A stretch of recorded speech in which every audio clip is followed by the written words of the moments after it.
Imagine a bridge, just a standard concrete bridge.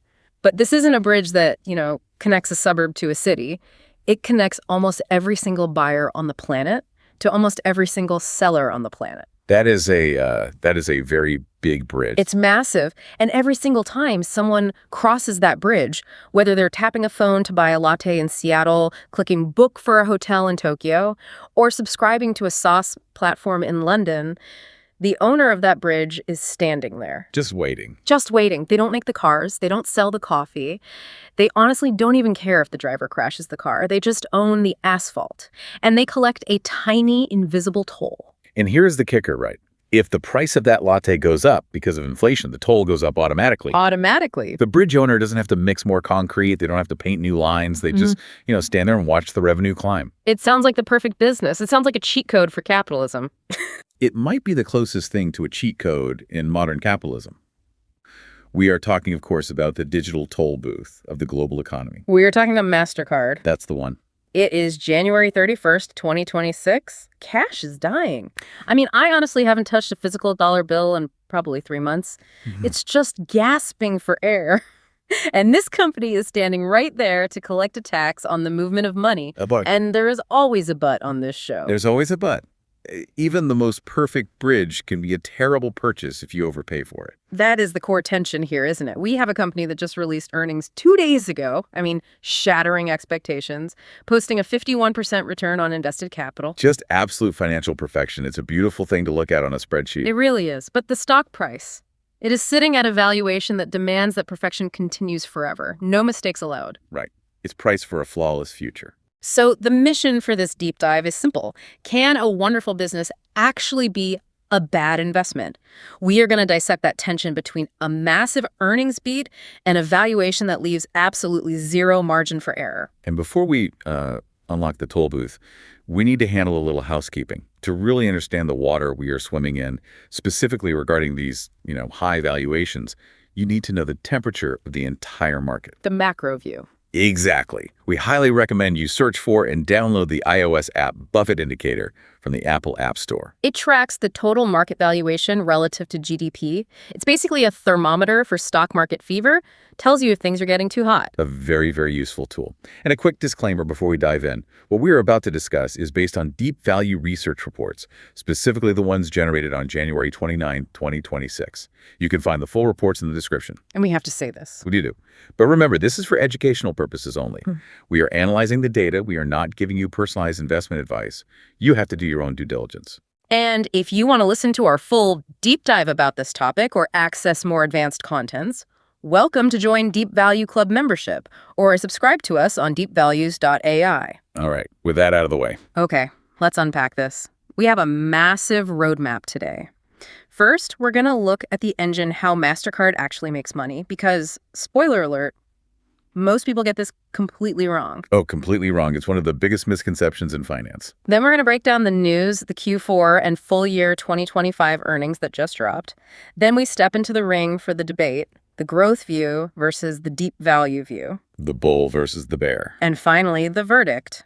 Why are we slapping a strict hold label on this financial fortress? All right, let's start with the engine. Because I think if you stopped 10 people on the street and asked them how Mastercard makes money, 9 of them would give you the exact same wrong answer. And they'd say, oh, they're a credit card company. They lend me money to buy a TV, and if I don't pay it back fast enough, they charge me, 25% interest. And that is 100% incorrect. Mastercard is not a bank. They do not lend you money. They do not have a vault full of cash. They do not take on any credit risk. So if I max out my Mastercard buying, vintage sneakers, and then I flee the country, Mastercard doesn't care. Not even a little bit. Your problem, not theirs. Citibank cares. Chase cares. Capital One cares. Those are the banks that issued you the card. They're the ones on the hook. They lent me the money? They lent you the money. Mastercard has already been paid for their service. So they aren't the lender. They are the tech company in the middle, the switchboard. Correct. It's called the four-party model. And I want to slow down here because this is like the fundamental architecture of the entire global economy. It's worth understanding. Okay, lay it out for us. Imagine a square. In one corner, you have the account holder, that's you, the shopper. In another, the merchant, the store where you're buying something. Got it. In the third corner, you have the issuer. That's your bank, the one that gave you the card. And in the fourth, you have the acquirer, That's the merchant's bank. Okay, I want to stop you there. We always hear this term four-party model, and I think people just nod their heads and pretend they know what it means. I want to know exactly whose pocket the money is coming out of and whose pocket it's going into. Let's do it. Let's play this out. I walk into a coffee shop in Seattle. I buy a $5 latte. I tap my card. What literally happens in that millisecond? Okay, so it feels instant to you, but you actually just kicked off a high-speed digital relay race. Right. When you tap, the coffee shop's terminal, the point-of-sale machine, talks to the acquirer. The merchant's bank. The merchant's bank. Let's say it's Wells Fargo. Wells Fargo effectively asks the network, hey, does this guy actually have $5? Or is he bluffing? Right, but Wells Fargo doesn't know my bank balance. I bank with Chase. Exactly. Wells Fargo and Chase don't have a direct line into each other's ledgers. I mean, that would be a security nightmare. Right? Yeah, a total disaster. That is where the switch comes in. That's Mastercard. Wells Fargo sends a signal to the Mastercard network. Mastercard recognizes your card number, specifically the first few digits, the BIN code, as a Chase card. Ah, okay. Mastercard routes that query over to Chase. Chase checks your ledger, sees you're not broke, sees you have the credit line, and sends a little digital thumbs up back to Mastercard. And Mastercard relays the message. Mastercard sends the thumbs up to Wells Fargo. The terminal beeps, you get your coffee, the whole thing takes maybe 200 milliseconds. Incredible. Okay, that's the data flow. But follow the money. I paid $5. Does the coffee shop get $5? No. And this is where the tax comes in and also where all the controversy usually starts. The coffee shop might get, say, $4.85. So 15 cents just vanished into the ether. It got chopped up. Now, here's the surprising part for most people. The biggest slice of that fee, that 15 cents, goes to your bank, to Chase. That's called the interchange fee. Wait. Why does my bank get the most money? Mastercard built the bridge. Mastercard did the routing. Why does Chase get the lion's share? Because Chase is taking all the risk. Oh. If you decide not to pay your credit card bill at the end of the month, Chase eats that $5 loss. Mastercard doesn't lose a penny. So Chase gets compensated for that default risk. And for funding the rewards, I assume, the airline miles and cash back? Exactly. That comes out of the interchange fee. It's basically an incentive for them to issue more cards and get more people spending. So where does Mastercard fit in the fee structure then? What's their cut? They take what's called a network fee or assessment fee. And it's actually tiny on a per transaction basis. It's fractions of a penny on the dollar, usually around, 0.13% to 0.15%. That sounds unimpressive. 0.15%. Why are we even talking about this business? Because of the volume and because of the operating leverage. Think about it. Once Mastercard lays the fiber optic cables and builds the data centers, the marginal cost to process that one latte transaction is effectively zero. All right, the infrastructure is already there. It's purely marginal. So that 0.15% is almost entirely profit. And when you multiply that tiny little fraction by trillions and trillions of dollars in gross dollar volume, what they call GDV, it turns into a mountain of pure cash. So they are a volume business, not a margin business per transaction, but their overall company margins are huge because the costs are fixed. Precisely. It's the ultimate software model, scaled to the entire planet. And this brings us to the moat. We talk about economic moats a lot, that special something that protects a business from competition. The castle walls. Right. And the sources describe MasterCard as having a triple-layer moat. Triple layer, like a cake, or like a fortress with 3 concentric walls. Definitely a fortress. Yeah. Layer 1 is network effects. It's the most powerful one. As of 2026, there are 3.7 billion MasterCard cards in circulation. There are over 100 million merchant locations that accept it. It's the classic chicken and egg problem, right, for any potential competitor. It's the ultimate chicken and egg problem. Mm-hmm. If you are a new tech startup and you want to disrupt MasterCard, you have a fundamental problem. You can build a better payment network, technically. Maybe it's faster, maybe it's blockchain-based, whatever. Sure. But if you go to a merchant, they'll say, I'm not going to install your terminal because none of my customers carry your card. And if you go to a consumer, they'll say, I'm not going to carry your card because no merchant I shop at accepts it. It's a closed loop. You can't break in. MasterCard and Visa solved this problem in the 1970s by spending billions to subsidize both sides. Nobody has been able to solve it since. That's a very, very tough wall to climb. What's layer 2 of the fortress? Layer 2 is brand and trust. That priceless campaign. Yeah. That wasn't just clever marketing. It's a signal of security and reliability. When you see that overlapping red and orange circle, you just know it's going to work and your money is safe. It's a global standard. It is. That trust is incredibly valuable and takes decades to build. In layer 3? Switching costs. This is the boring but incredibly powerful one. Integrating a bank's core infrastructure into a payment network is incredibly complex. It takes years. It involves millions of lines of code. It's a nightmare project for any CTO. It's a career-ending nightmare project if it goes wrong. Once a bank is wired for Mastercard, ripping it out to switch to a competitor is it's not worth the risk. It's expensive, it's dangerous, and no one wants to be the person who gets fired because payments stopped working for a day. So they just stay. The path of least resistance. They'll just stay for decades. I want to circle back to something you mentioned in the intro, the inflation hedge. We've been living in a higher inflation environment for a few years now. The cost of everything is up. How specifically does that help them? It's the sheer beauty of the percentage-based fee. It's so elegant. If inflation drives the price of goods up by, say, 5% across the board, the transaction value goes up by 5%. So that latte goes from $5 to $6. Right. And Mastercard didn't do anything. They didn't improve the service. They didn't add a feature. But because their fee is a percentage of the total transaction value, their revenue on that purchase just jumped by 20% automatically. No effort required. They are structurally hedged against the devaluation of currency. Perfectly hedged. An incredible feature of the business model. Okay, that leads us to the numbers that make value investors, drool. We threw around this term financial perfection at the top. That's a very high bar. It's a bold claim, but the data backs it up. We need to look at a metric called ROIC, return on invested capital. This is, for my money, the holy grail metric for business quality. So what does it ask? It basically asks a simple question. For every single dollar of capital the company invests into itself, building data centers, buying other companies, how much cash profit does it spit back out each year? And what's a normal number for a regular company? The average company on the S&P 500 might have an ROIC of 10%, maybe 12% on a good day. A really good company might hit 15 or 20%. And Mastercard. Mastercard is sitting at roughly 51 to 52%. That's insane. It doesn't seem real. It's elite. It's in a class of its own. It means for every dollar they invest in the business, they get 51 cents of profit back every single year. It's in the same league as See's Candies, the famous Buffett investment that he loves to talk about. And what about their margins? Operating margins are around 58%. 58. That is software-level profitability. It basically means for every dollar of revenue that comes in the front door, nearly 60 cents is pure operating profit before taxes. It's a money printing machine that requires very little capital to run, what they call asset light. That's the term. They don't need factories. They don't need inventory. They don't need to buy raw materials. They just need servers, code, and really smart people. Okay, so we've established the machine is beautiful. It's a Ferrari. But how is the Ferrari running right now, today? Let's pivot to part 2, the catalyst. We have fresh data. We do. On January 29th, 2026, Mastercard released their Q4 and full year 2025 earnings. And what were the headline numbers? The headline numbers were impressive. Revenue came in at $8.81 billion for the quarter.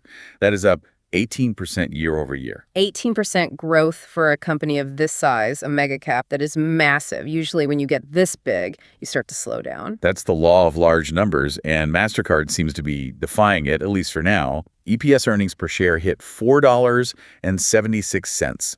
That's up 25% year over year. Wow. And how did that compare to what the street was expecting? They beat analyst expectations significantly. The consensus was looking for something closer to $4.24. Yeah. So a really big beat. So they crushed it. But I want to dig into why. What was driving that growth? Is it just people buying more stuff? Or is there something more specific happening under the hood? It's specific types of buying.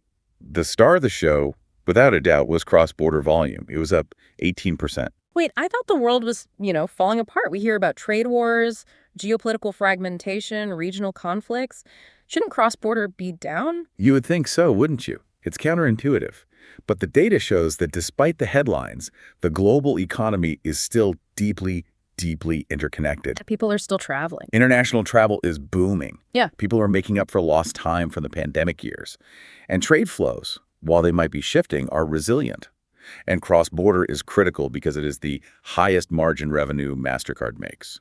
Right, because when I use my U.S.-issued card in Paris, the fees are much higher than when I use it in New York. Much higher. You've got currency conversion fees, you've got higher cross-border assessment fees. It all stacks up very nicely for them. But there's another growth driver that is arguably even more important for the long-term thesis. It is. Value-added services, or VAS. This segment was up a whopping 22%. This is the pivot, right? This is them saying, we are not just a payment rail anymore. Exactly. If you think of the payment rail as the basic pipe, VAS is everything they're wrapping around that pipe to sell for an extra fee. We're talking cybersecurity, fraud detection, data analytics, consulting services. It's becoming a massive part of their business. It is. And they've made some really strategic acquisitions here recently, notably a company called Recorded Future and another called Ekata. Recorded Future sounds like the villain's company in a sci-fi movie. What do they actually do? It does sound a bit ominous, doesn't it? It's a threat intelligence company. They basically scour the internet, including the dark web, hacker forums, all that stuff, to analyze and predict cyber attacks before they happen. Okay, so how does that fit with a credit card company? Think about it. Mastercard sees billions of transactions every day. They have one of the richest data sets on the planet. By integrating Recorded Future, they aren't just telling a bank, hey, we moved the money successfully. They're saying more. They're saying, we moved the money, and we can tell you with a high degree of certainty that the person moving it isn't a known terrorist, a state-sponsored hacker, Right. or using a stolen identity. That is a service that banks are desperate for, and they will pay a huge premium for it. So they are monetizing the data exhaust from their primary business. Correct. They are turning risk management into a high-margin, recurring revenue product. Now here's where it gets really interesting and honestly a little confusing to me. They posted record profits, revenue is up 18%, margins are huge, everything's going great. The sun is shining. And yet, in the same breath, they announced they are laying off about 4% of their global staff. That's going to cost them a $200 million restructuring charge. Why would you fire people when you're winning? That feels ruthless. It is ruthless, but in the corporate world, they call it efficient. And it presents a paradox to the outsider. Usually layoffs mean a company's in trouble. We missed our numbers, we have to cut costs to save the business. Right, it's a panic move. Yeah. A sign of distress. This is the complete opposite. This is not a distress signal. This is what we call resource reallocation. It's a sign of strength, believe it or not. Explain that. They are cutting legacy roles jobs tied to the old way of doing things, maybe manual processes, to free up budget to fund positions in AI, open banking, and data science. So they're pruning the old branches to let the new branches grow stronger. Exactly. They're realizing that in 5 years, they won't need as many people managing manual settlement processes. Yeah. They will need thousands of data scientists and AI engineers to build out those value-added services. So it's a sign of a management team that isn't complacent. They are fixing the roof while the sun is shining. Which is smart, even if it's painful for the people getting those pink slips. Speaking of management, they also announced a massive gift to shareholders in the earnings call. A new $14 billion share repurchase program. And a 14% increase in the dividend. They're returning a lot of cash. A ton of cash. And this is where we start to see the cracks in the argument, or at least the tension between the wonderful business and the expensive stock. How so? Who doesn't love a buyback? It reduces the share count, pushes the stock price up. Well, shareholders love buybacks when the stock is cheap. That's Finance 101. If your stock is undervalued, buying it back is the best investment you can make. You are buying $1 for 50 cents. But Mastercard stock is trading near all-time highs. The valuation is incredibly rich, as we've said. So they're buying back their own stock at the top of the market. It looks that way. They're buying back stock at a 33x price-to-earnings ratio. You really have to ask, is spending $14 billion to buy your own shares at that price the best possible use of that cash? Couldn't that money be better used for another strategic acquisition? Or paying down debt? Or even a special dividend? Well, it signals that management thinks the stock is going even higher from here. It's a confidence signal. It signals extreme confidence. Or a cynical view would be a lack of other good ideas for that capital. But let's give them the benefit of the doubt. They clearly believe in the growth story. Well, let's step into the ring then. Part 3, the valuation debate. This is the meat of the deep dive. We have the bull case and we have the bear case. Let's start with the bulls. These are the growth investors, the compounder bros. What are they seeing that makes them want to buy today? The bull case is really rooted in the philosophy of quality at any price, or at least quality at a premium price. Their argument is simple. You pay up for a Ferrari. You don't walk into a Ferrari dealership expecting to pay the price of a Honda Civic. It's a premium asset. It deserves a premium multiple. Exactly. And they have a DCF, a discounted cash flow model, that backs them up. And what does that model say? Well, one of our sources, let's call it the optimistic view, suggests an intrinsic value of around $597 per share. Okay, and with the stock trading around $5.25 to $5.35, they're saying. They're arguing it's actually at a 10 to 12% discount to its true worth. That's a decent upside for a safe blue chip stock. What kind of inputs are they using to get to that high number? What's the story they're telling? They're assuming that the war on cash has decades left to run. Does it? I mean, in my world, cash is already dead. I feel like we're already there. In your bubble, maybe. Yeah. In New York or London, sure. But globally, cash displacement is only about 50 to 60% complete. In places like Latin America, Africa, large parts of Southeast Asia, cash is still absolutely king. So there's a huge runway. A massive runway of bringing billions of people into the formal digital economy for the first time. And then there's B2B payments. The white whale, the ultimate prize, business-to-business payments. This is a $135 trillion market. Trillion with a T. Trillion with a T. And Yeah. think about how businesses pay each other today. It's archaic. They're still using paper invoices, physical checks, slow, clunky wire transfers. It's fax machines and paper ledgers in a lot of cases. It really is. Yeah. If Mastercard can use its technology to capture even a tiny fraction of that flow by replacing checks with virtual cards or automated clearinghouse payments, the current revenue would look like a drop in the bucket. So the bull case says, don't get hung up on the 33x PE ratio. Look at the inevitable march of history towards a cashless society. Buy this incredible compounder, go to sleep for 10 years, and wake up rich. It's a very compelling narrative. And to be fair, it has worked like a charm for the last 10 years. Yeah. But then you have the deep value bears. Yeah. And they are looking at the exact same numbers and seeing a dangerous trap. Okay, I want to push back on the bear case here before you even lay it out. You know I'm generally an optimist. You're going to say 33x earnings is price for perfection. But we just established this company has a triple-layer moat, 58% margins, and is growing earnings at 25%. Why shouldn't it trade at 33x? Heck, why not 40x? Quality usually commands a premium. That is the single most dangerous sentence in investing. Quality commands a premium. It's true until the day it isn't. It's not about whether they deserve the premium. It's about the cold, hard mathematics of your future returns. Okay, break down the math. Let's look at the earnings yield. It's simply the inverse of the PE ratio. Yeah. It tells you your initial return on investment. So 1 divided by 33. Right. If you pay 33 times earnings for a stock, your initial yield is roughly 3%. That means for every $100 you invest today, the business earns $3 for you. Which is exactly what I can get in a 10-year treasury bond right now, maybe even a little less. And that is the trap. In a treasury bond, your principal is guaranteed by the full faith and credit of the U.S. government. It's considered risk-free. In Mastercard, you are taking on all kinds of equity risk, market risk, execution risk, regulatory risk for the same 3% initial yield. So you are betting entirely on that growth continuing at a rapid pace forever to make the math work out in your favor. Entirely. The growth has to justify the risk you're taking over the risk-free rate. But the bears see another danger. And what's that? Let's run the compression scenario. This is the nightmare fuel for growth investors. Let's say the market mood shifts. Inflation sticks around 3%. The Fed keeps interest rates higher for longer. So money isn't free anymore. Money isn't free. And suddenly, investors aren't willing to pay 33x for anything, no matter how good it is. They decide the new, sober, normal PE for a great company is, say, 25x. So the multiple contracts, it shrinks even if the business does well. Precisely. Mastercard could grow their earnings by 15% next year, a fantastic business result by any measure. But if the PE multiple the market is willing to pay drops from 33 down to 25 at the same time, the stock price actually falls. Wow. So you can own a business that did everything right and you still lose money. Because you overpaid for the entry ticket. We call it multiple drag. It acts like gravity on your returns. When you buy at these altitudes, you are fighting gravity every single day. So what does the Bears DCF model say? The Bears DCF, the one from a more conservative source, puts fair value closer to $540. Now, if the stock is trading at, say, $521, that offers you a 3.6% upside. 3.6%, that's nothing. That's a rounding error. That's one bad day in the market. Exactly. In value investing, we look for a margin of safety.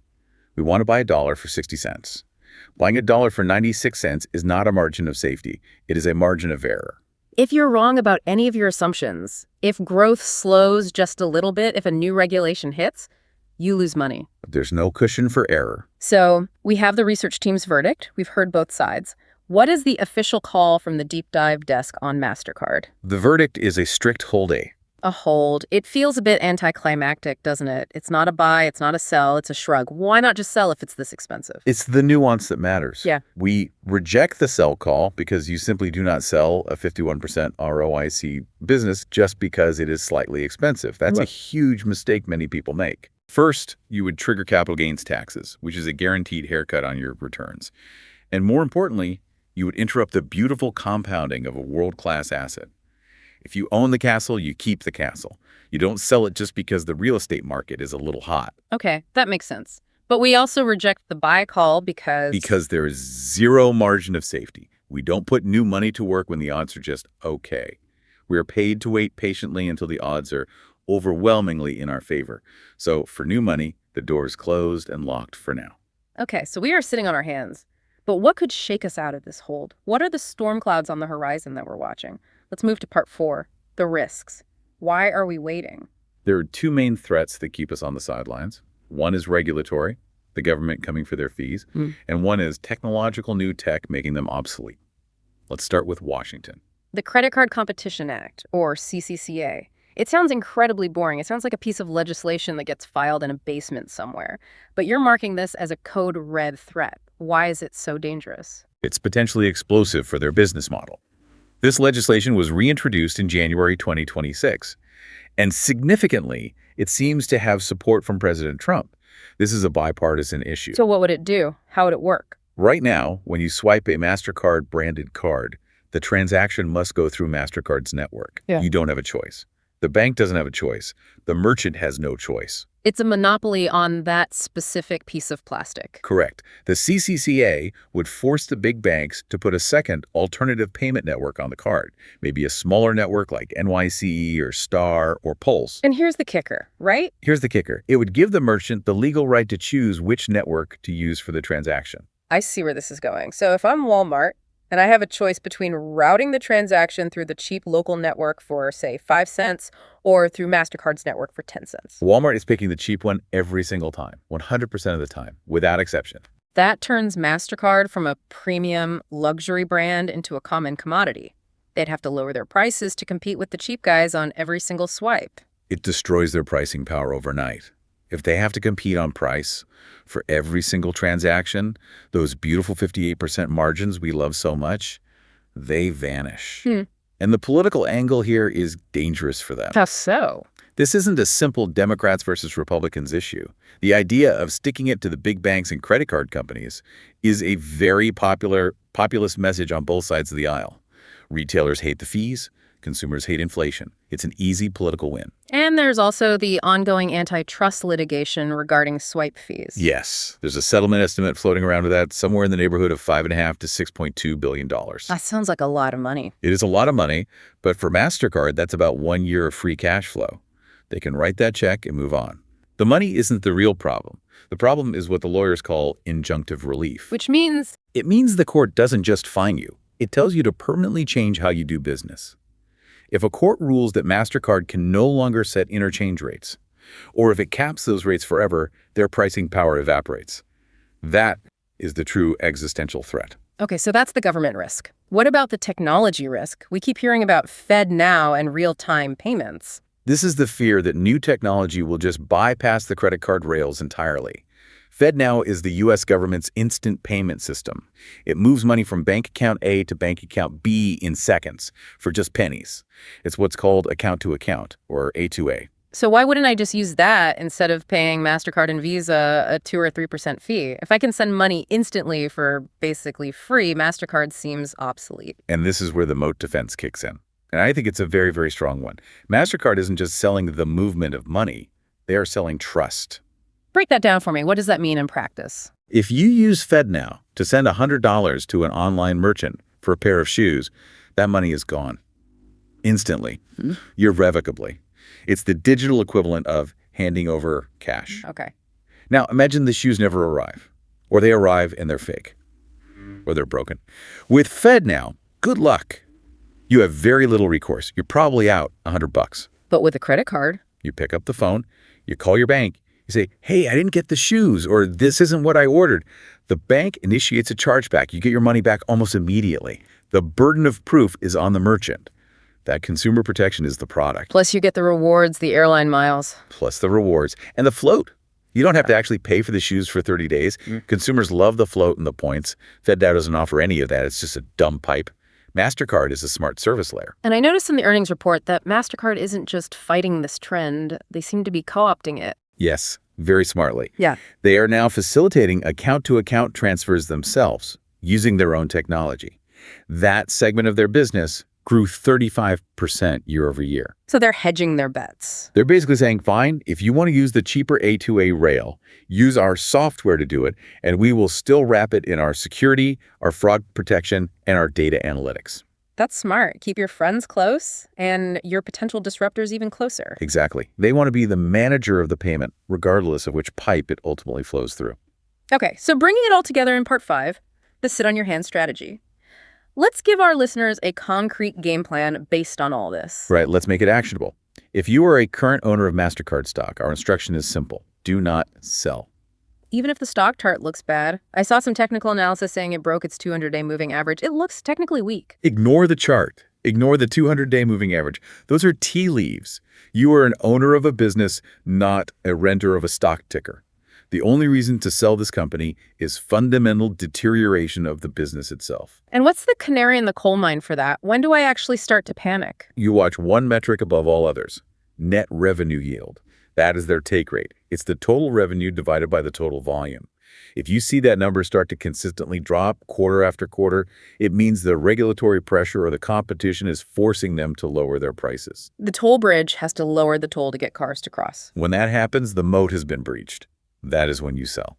Until then, any volatility is just noise. Okay. Now for the new investors, the people standing on the sidelines with cash, waiting for an opportunity. Your strategy is patient stocking.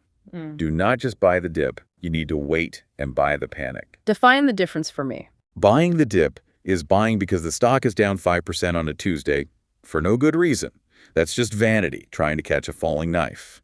Buying the panic is waiting for blood in the streets, metaphorically speaking. So what's our entry price?